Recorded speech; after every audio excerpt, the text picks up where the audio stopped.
السلام علیکم ورحمۃ اللہ وبرکاتہ۔ آج ہم آپ کی خدمت میں حاضر ہوئے ہیں۔ اپنے گھر کا ماحول اسلامی بنائیے، سبق نمبر 3۔ غور سے سنیں اور توجہ فرمائیے۔ سبق نمبر 1، علماء حق کے اجتماع اور دینی پروگراموں میں ضرور شرکت کیجیے۔ نمبر 2، جب بچہ 7 سال کا ہو جائے تو نماز کی تاکید کیجیے اور بستر بھی علیحدہ کر دیجیے۔ نمبر 3، جب بچہ 10 سال کا ہو جائے تو پیٹ کر نماز پڑھوائیے۔ حالانکہ 10 سال کے بچے پر نماز پڑھنا فرض نہیں ہے، لیکن نماز ایک عظیم الشان دولت ہے، اس لیے پہلے ہی تاکہ مشق ہو جائے، جب بچہ بالغ ہو جائے گا تو انشاءاللہ تعالیٰ خود ہی نماز کا پابند ہو جائے گا۔ نمبر 4، جب بچہ روزہ رکھنے کے لائق ہو جائے تو رمضان المبارک کا روزہ رکھوائیے۔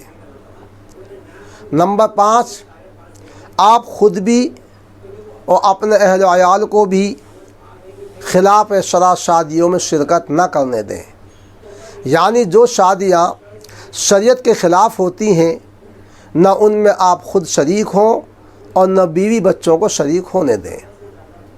نمبر 6، آپ اپنی گنجائش کے مطابق صدقہ ضرور نکالا کریں۔ صدقہ کے بڑے فوائد ہیں، بہت سی پریشانیوں کا حل ہے۔ صدقہ کے فوائد میں لکھا ہے، فرمائے نبی کریم صلی اللہ علیہ وسلم نے، اپنے بیماروں کا علاج صدقے سے کیا کرو، صدقے کے بڑے فوائد ہیں اور مستحقین کو پہنچا دیں۔ نمبر 7، آپ کے پاس اگر جگہ کی گنجائش ہے تو ایک کمرہ نماز کے لیے مخصوص کر لیجئے۔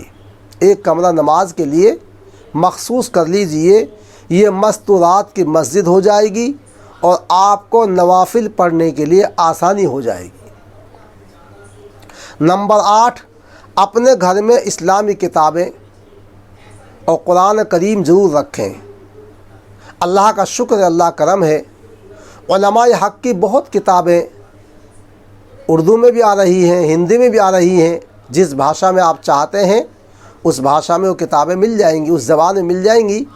آپ ضرور کتابیں اپنے گھر میں رکھیں۔ کتابوں سے ضابطے کا دین آتا ہے، اس لیے علماء کرام سے معلوم کر کے اور علماء حق کی کتابیں آسان زبان میں خرید لیں۔ نمبر 9، جانماز، لوٹا، مسواک، ٹوپیاں، دسترخوان، عمامہ، برقع، یہ ایک خاص ضرورت کی چیزیں ہیں، ان کو گھر میں ضرور رکھیں۔ نمبر 10، آقائے نامدار تاجدار مدینہ محمد عربی صلی اللہ علیہ وسلم نے ارشاد فرمایا، جو تم سے رشتہ توڑے تم ان سے رشتہ جوڑو، جو تم سے رشتہ توڑے تم ان سے رشتہ جوڑو۔